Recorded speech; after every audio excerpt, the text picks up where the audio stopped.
All right, beautiful evening to you out there, every marriage family out there. We celebrate each and every one of you.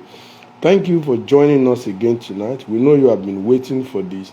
We appreciate you so much, and then we are grateful for having you. Okunai Olumide is my name, preferably known as Coach Mide, by the grace of God. And I'm here with one beautiful and a bit naughty person who is beside me. Good evening, our darling viewers. My name is Adeola Okuneye. I'm Coach D, the gentle Coach D in the house. Hallelujah. It's such a privilege for you to join us today. Thank you so much for joining us.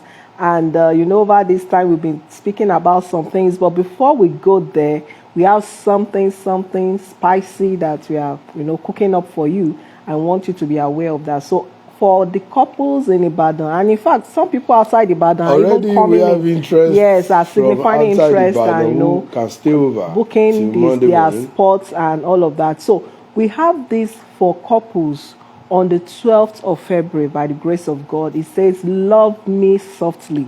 That's a very, very unique time.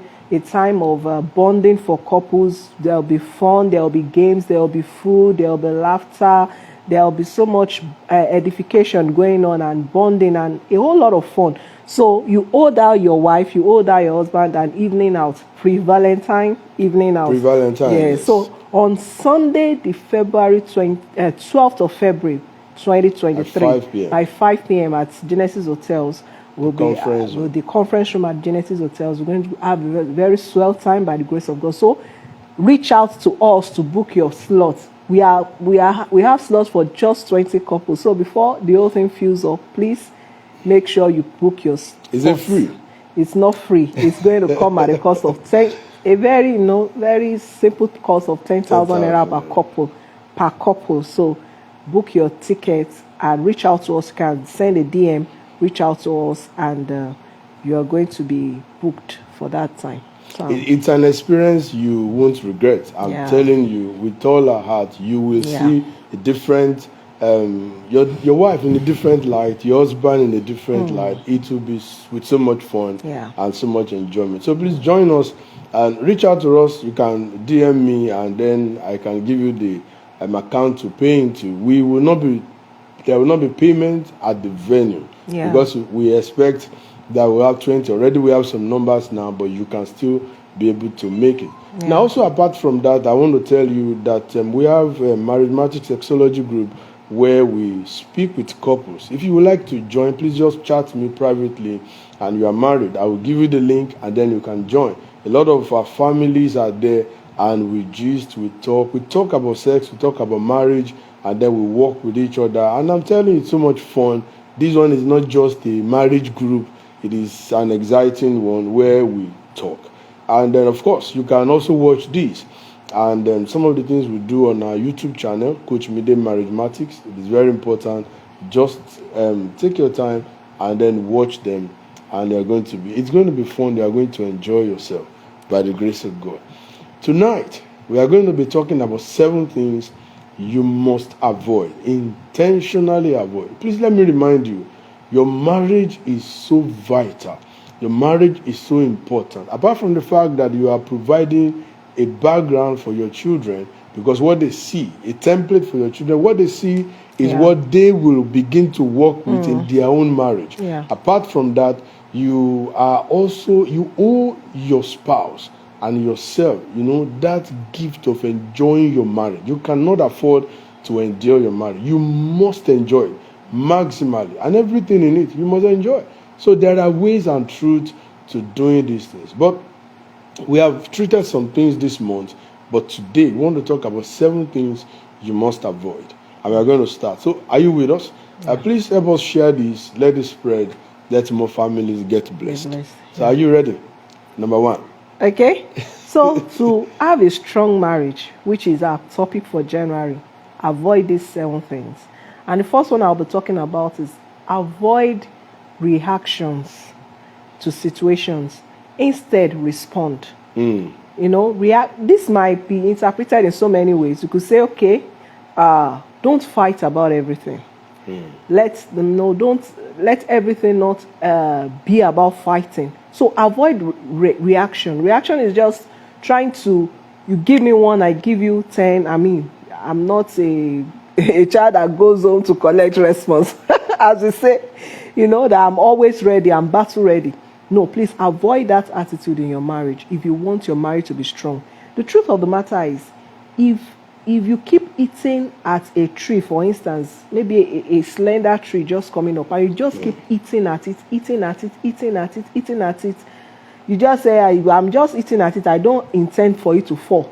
By the time you keep eating at it, it will eventually fall. Definitely. Yeah, so don't think that, I'm just playing with him. I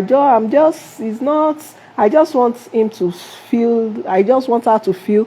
No, it will eventually affect the marriage. So avoid reacting in, anger, in fighting, in all of those things towards issue. Instead, respond. And by responding, it means communicate, by sitting down and addressing issues and not attacking each other.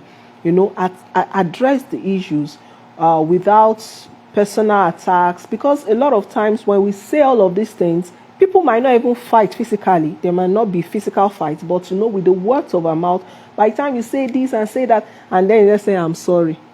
Fine, you're sorry, but then sometimes those words have already been sown, and they might start, they might have hurt so much that the person you are finding again in your spouse, he or she has withdrawn a bit, because he's not sure, she's not sure of when next that kind of onslaught might come. So avoid reaction, instead respond. And how do you respond? Address issues, sit down. Not personalities. Not personalities. And then some of the issues might not be issues you might be able to address in the heat of the matter. You might let things cool down, and then raise it that, okay, going forward, what's this, and then you'll be able to talk amicably. And when you are resolving issues that way also, you might want to look for a place that is not so, I would say, maybe a softer place. When you are resolving issues, in a swimming pool area with some chops, it's easier to resolve. So that when you are so high, I'm just saying that, just find a way to respond and not react. So that's the first thing you must avoid. Avoid reacting, avoid fighting all the time. So that means no matter the pressures you are carrying up and down, when you get home, drop them in front of the house, come inside and enjoy yourself. If there is any issue, deal with them, discuss them. You are a team, and then things will work. Now, number 2, which is very key to me, and then, of course, very key to every marriage, no matter what happens, please avoid stopping to have sex. Avoid a sexless marriage. Yeah. That's a better way to put it. No matter what happens, And most especially, I realize that this is an issue with lots of women. Once there is an emotional issue, once there is an issue, a fight, a disagreement, an anger that has a festering. Then maybe over time, just the pressures of life, really. Pressures of life and lots of things. So a lot of time, what happens is there's just a cutoff. It's just like, what is it for? What is it about? Why should, So most of the time, you find many women, flowing in this. Now, even some men, especially when you have a guy who of course, talks about so much nagging, so much pressures, fights, picking faults here and there. Many times you realize that for a guy, it's just like, look, I'm not interested. We've had cases, there are cases and situations where it's just like, no, everybody just don't bother. And we're talking months, we're talking years. Maybe some weeks, months of absence of sex. Now, let me tell you, sex is created by God. God made it. And it's one of the deepest level of sinking between husband and wife. No matter the issues of life, if you guys still have very beautiful and fruitful sex, I'm telling you that those issues that are disturbing you, they will go. You will find yourself bonding together, sinking together, thinking alike, watching out for each other. assisting each other, bringing out the best in it, no matter the pressures out there. It makes you a team, not just two different individuals. It makes you one, basically. So avoid stoppage to sex. Yeah. Find a way and just enjoy sex. Try different styles, try different locations, spice it up. Read about it. Get my book. If you don't have my book and you have issues with sex in marriage, you are wrong. You are very wrong. You need to get that book, Marriage Secrets of Great Sex, and read. Read. If you need personal discussion, we do virtual and online discussion, with families. And just for a little talking, we are professionals in this by the grace of God. We can talk it over. You're going to be fine. So please avoid absence of sex, no matter what. Don't just say, let him be doing his thing outside. I am fine. You will be the one to suffer for the two of you. The home will suffer, the children will suffer, and it's going to be a lot of stress. So please avoid that. No matter what happens, avoid it. Let there be sex. Let there be sex. Yeah, there's a purpose God has made sex to be in marriage, to bond us together, to strengthen our bond. So another thing, the third thing you should avoid in order to strengthen your marriage, to have a strong marriage, avoid taking each other for granted. Hello. I know this is quite common. And one thing about taking people for granted, especially your spouse, is that you might not even know when you start it. I mean, it's not really that you set out to take the person for granted. It's just like a slide, because you're so familiar with the person. You just find out that sometimes you just don't take the person serious. You just take my wife, You just don't take things. You don't take their matter as serious as you would have. Maybe when you were still dating, or maybe someone. In fact, we have situations, or we can see situations in which, if you are not careful, you even be more, how will I say, more agile or more passionate. Yes, thank you. More passionate about someone outside than your spouse. Because, and not really because you set out. And that thing can Yes, it's not really that you set out to do that, but you just find out that you won't want to offend someone outside, but you don't mind offending. You just offend your spouse. So please, let's just watch this, because over time, what it brings to marriage is it weakens the marriage. So avoid taking your spouse for granted. Say thank you. After each food. Say, well, I'm not making it a rule, but I'm saying it's not a rule, but yes, just appreciate. To say thank you. Yes, appreciate your spouse. After a good food, don't just say thank you when your husband drives you to church. Well, just appreciate your spouse. No. I don't know for you. Just appreciate your spouse, so that you won't just find out that it's just this person. And then remember them on their big days, on their, not even their big days, normal big days now, just make out time, be considerate to each other, be kind to each other. Just don't take each other for granted. This will go a long way in strengthening your marriage. Now, number 4, and this is very key. We have realized over time there is a very good tendency for marriage to just enter into this monotonous mode. This what do you call this? Routine, or is it okay? You understand what I'm saying? That the thing will just be running by itself. Autopilot. Thank you. Wow. Nice. You pay me for autopilot. So, and then everything just keeps working. So you wake up, you cook the food. The guy wakes up, he joins, he carries his food to office.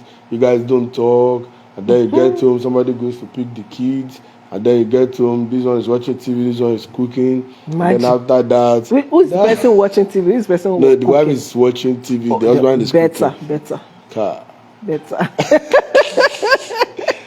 So, and then this one is doing that one is doing that one. After some time, the husband goes into the library, the wife goes into the library, the wife goes into the room, and then in the long run, and over time. Yeah. And then the only kind of discussions you have eventually will be school fees of children, the food in the house, and so over time, we have realized that there is every tendency to just go into those roles, and then begin to play those roles.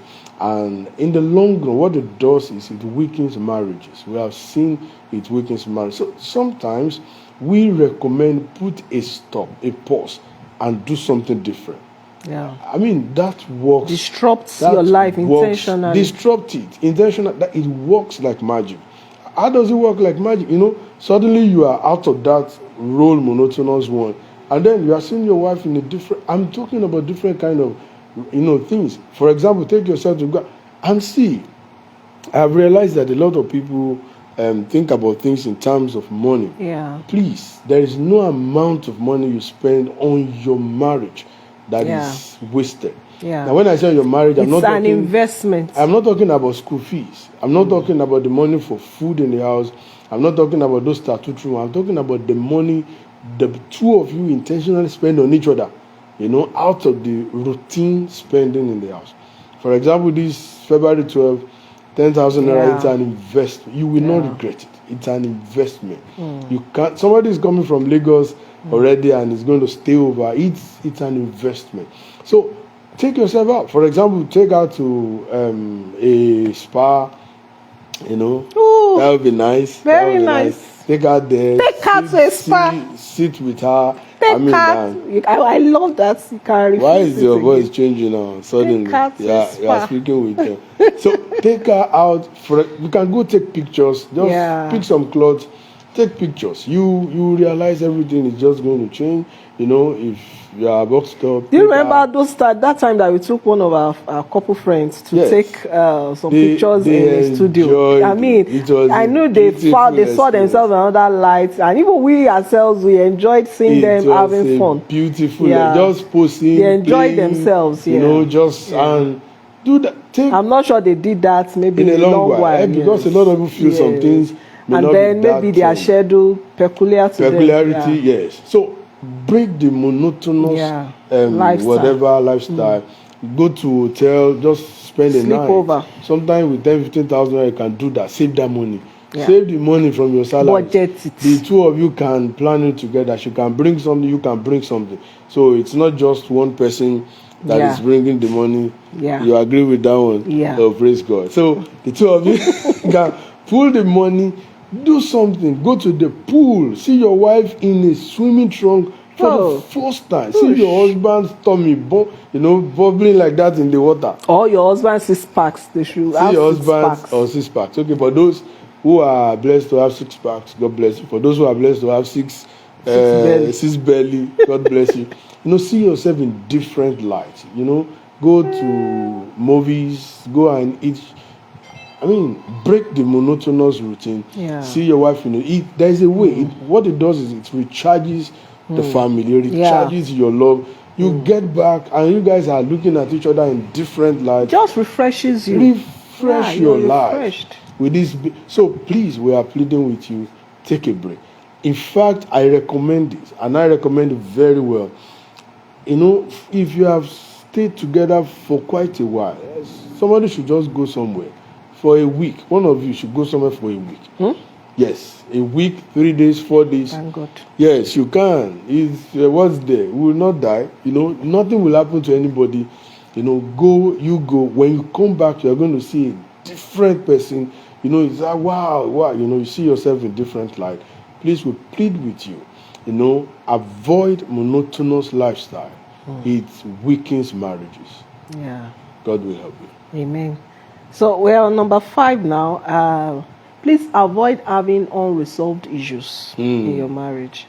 Don't let issues linger on. What it does is that on the surface things might look right, but deep down there are hurts, there are bitterness, and when there are hurts that are unresolved, they degenerate into bitterness, and from there, attitudes start coming up. Reactions, decisions. So let there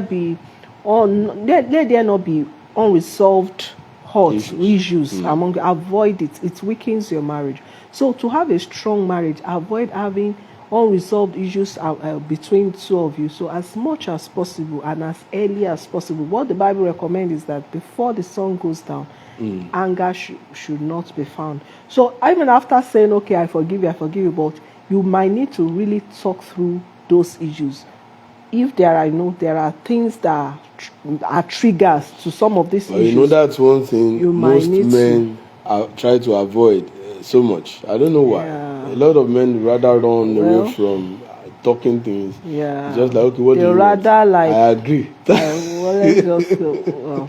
But many times we need to talk things through. We need. I think another thing is that some personality types, I think flags, thereabout, they don't really like confrontation. So they rather just let it be. So, but it's something one can consciously work on, so that there won't be unresolved issues that are swept under the carpet, and then they just rear up their head one day and you just say, that's how you did in 1959 on October 15th. Are you really? 5 p.m. Really? So it weakens your marriage. Avoid it. So this is number 6, 7. Yeah, no 6. 6. Yeah. So number 6 now, please, I would like to ask you that no matter what happens, no matter the stress, the pressures, the disagreements, the issues, sometimes you may not feel that love at all. You're like, who is this one? Why is he looking like this, or why is he looking like this? What is, no matter what you are feeling, and you should not feel that quite often. My wife is looking at me. You should not feel that quite often. No matter what you feel, no matter the issues, no matter the pressures, no matter the stress, avoid having emotional attachment with someone, especially of the opposite sex, outside. I've realized that sometimes for a woman who really gets a hug from the wife, from the husband, when she gets outside and there is somebody who gives a hug, hey, hug, and then before you know it, there's a possibility of, and then this person gives hugs, and then he has listening ears, and then he does not reprimand you, and compliments, he does not abuse you, and says and he compliments fine. your dresses. Wow, you're looking nice. Your husband did not say that, and it's like, wow, your smile is good. All this, and then you want to talk, and the guy is sitting there for 1 hour just listening to you. You are already working on dangerous paths that will never lead to anything positive. Yeah. History and statistics have shown that path has never led anybody to something positive. If you don't have sex together, which is completely wrong, you guys are going to get so emotionally attached that at home you will be emotionally absent, emotionally, at zero level, and then you just enter that routine life, and then you give the guy his food. If you want sex, you give him sex once in a while, or the guy even be imagining with another and then person. When the guy is even having sex with you might be thinking it's the other guy who is doing it. This thing is so easy, especially for people that have workplace where their workplace friends are not. Yes, because sometimes a lot of people now spend a longer time even at work. Yes. And then they have people they relate with. So this is key. So no matter what happens, please avoid emotional attachment with somebody of the opposite sex. The same way for guys, so that you not think I was just using the ladies as an example. Guys sometimes they really get up. Well, don't let me say that. A lot of guys we say they really get appreciated at home. It's more or less like, what are you going to do if you don't meet up the standard? That's when the lady makes some noise. That's the belief of a lot of guys. So they get to work, and then there's someone say, wow, you're looking nice. Your clothes, your shirt, your teeth, your smile. And then the guy is just like, what happened? Is it the same one that Tokwe refused to appreciate, or that somebody refused to appreciate? So before you know it, there will be some emotional mushy, feelings, emotional, like putting the picture of the girl or that person in place of you. Those things, they will cause trouble. They will hurt your heart, because one day, if the God of your fathers the God of your father is helping you, one day your eyes will clear, and when it clears, your heart will tear. Do you get that? You are going to have emotional trouble. You are going to have emotional trouble. At some point, the person over there may start emphasizing, like ownership on your life. I've had cases where some women will start calling in the night, and they call and speak for hours, while the wife is just wondering, who are you speaking with? And the guy will go and stay somewhere in a corner and start just gisting, giggling. The end has never been positive. So please avoid it. And you know what, Coach Mide, what was coming to my mind in fact, maybe that one is a whole episode on its own, is the fact that sometimes when two people get married, some people get married when they were just beginning life, the guy is not yet successful, they are just starting life. So the woman, his wife, knew him as as he was ordinarily. So he can't really form for her, he can't really bamboozle like her, because the woman knows him as him. But when he gets into the workspace or his business space where he's now this successful person, people meeting him, the ladies that meet him at that point in time, they will, the kind of respect or the kind of awe that the way they will see him will be different, definitely, because they can't even associate him with lowliness. He is charismatic, he inspires them, he's this, is that. So sometimes that ego, that will really feed the man's ego. And the truth of the matter is, no matter how the woman at home might want to respect him, she can't see him in that light. So, my friend that we started together. So sometimes it's a trap when a man is not able to handle this, and he wants to equate that respect, that adoration that the ladies outside have for him, he wants to equate it to love. Is a messed up situation. The wisdom in that is separating all those things, understanding that these ladies, what they actually adore, what they are adoring is my success. It's not me. They don't know me. Because the real me, the real me is known by the person who knew me from the start. So these are wisdom that will help a man to, navigate this. Then let me quickly chip this one in. This is what I've noticed also. That same lady you are seeing out there, with on those high heel shoes, makeup, every time you see her, she's prim, everything is perfect. So you pick a picture and then you put it side by side with your wife's own, who wears R.I.P. Mama, Adieu Mama, all those clothes that she just wear and just walk around the house, those, and she does not look prim like the ones you see at work. Can I tell you one truth? The husband of that lady also sees those what you are saying? Other part that you are not seeing, but that you are seeing in your wife. That husband sees that. So if that husband sees your wife too at work, he will also feel like, wow, this person is. So all of us are just deceiving ourselves. That's just the truth. It's the truth. We are just deceiving ourselves. So those they also have those So you get don't get carried away. That's the word. As much as it's so easy to get carried, don't get carried away. That your wife, that your husband is the blessing God has sent to your life. It's a blessing God has sent to your life. So don't get carried away. God will help you. Amen. So final one, the 7th point, and this one I love it so well because it's one thing we always talk about. For your marriage to be strong, avoid living a life without purpose. Avoid living a life or a marriage without purpose. Purpose will strengthen your marriage. Find a purpose for your marriage. Find a purpose for your marriage and work in it and work on it and, experience it. Let your marriage, exude that purpose. This is what will help your marriage to be strong. Because the truth of the matter, we always say is that this life is not a rehearsal. You can't just come and just do A and B and then just leave. When you leave, that's the end. So, but what impacts? Bible was saying about David, I think in the book of Hebrews, said that David, having fulfilled the purpose of God for his generation, he rested with his father. So the active phrase that having fulfilled, the purpose of God for his generation. So find out your purpose, the purpose of your marriage, and walk in purpose. Let your marriage be a marriage of purpose. This will help your marriage to be strong. So to avoid marriages that are weak, that can't stand the test of time, that they can just divorce anytime because there's nothing holding them than just the mundane things. Find purpose and pursue it. Let your marriage pursue purpose. And when we say purpose, we are talking about a family purpose.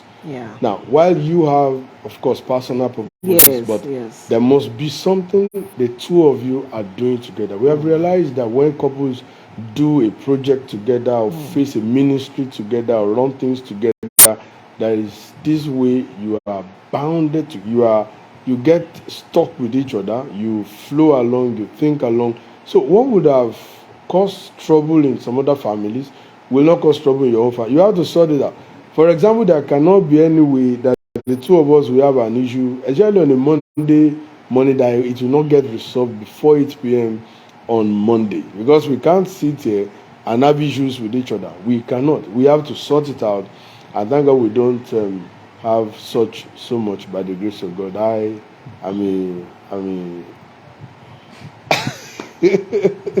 So I'm sure you get what we are trying to say. What is your family purpose? What is your family vision? Why are you guys existing? Is it just to make money and then give back to children and then send them to school? So after they are gone to school and they have left your house, that's when if that is the point you now realize you have no purpose, it's going to be a difficult one to adjust. So find the purpose now. While the kids are with you, run your vision, run your purpose. And in the long run, in the process, you see your family getting better. Yeah, don't forget, a strong marriage. Very strong one. Don't forget these 7 points we have raised. I am sure they are going to be a blessing to you, as they have been a blessing to us and to many other people too, by the grace of God. A very good marriage you can have is possible. Yes. Thank you so much for joining us again this evening. We are grateful that you are able to join us. We love you, and we hope to see you again next week, Monday, by the grace of God. So, and please chat us privately if you are going to be coming for the Love Me Softly 1.0, that will be taking place on February 12th by 5 p.m. at Conference Room Genesis Hotel along Molete Challenge Road. Please DM me privately, and then you can book a slot, and then we can keep that slot for you. It's going to be an experience that you won't regret. Thank you for joining us tonight. Many thanks to Emisiolu who are behind the camera, and then every one of you, we appreciate you. God bless you. Bye-bye. Coach Mide saying bye. Coach D saying bye.